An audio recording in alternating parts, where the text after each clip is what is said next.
Chapter 3.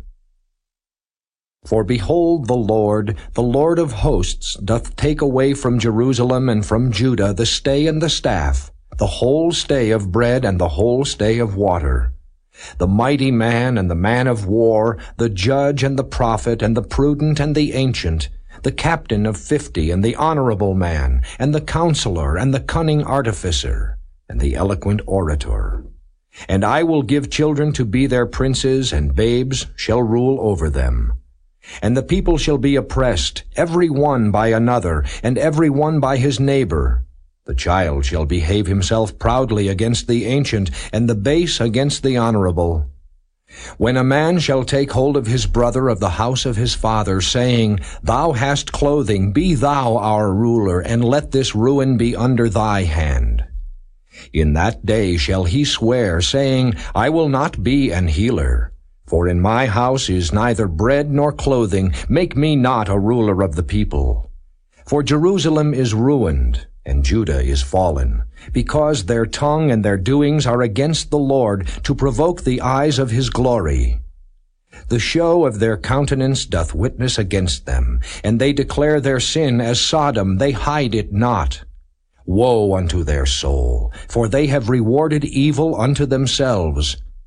Say ye to the righteous that it shall be well with him, for they shall eat the fruit of their doings.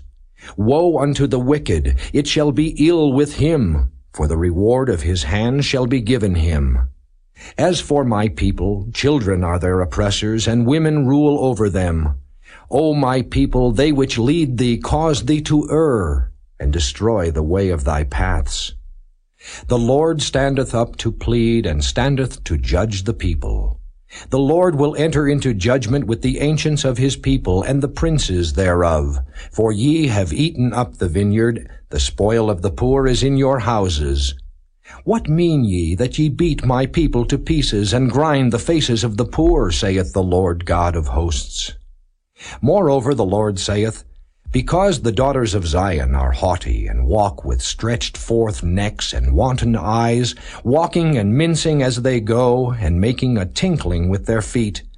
Therefore the Lord will smite with a scab the crown of the head of the daughters of Zion, and the Lord will discover their secret parts.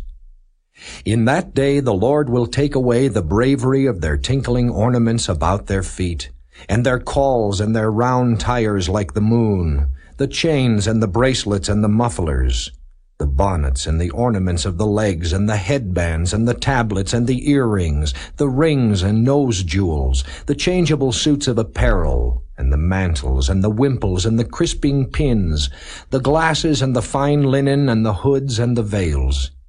And it shall come to pass that instead of sweet smell there shall be stink, and instead of a girdle a rent, and instead of well-set hair baldness, and instead of a stomacher, a girding of sackcloth, and burning instead of beauty.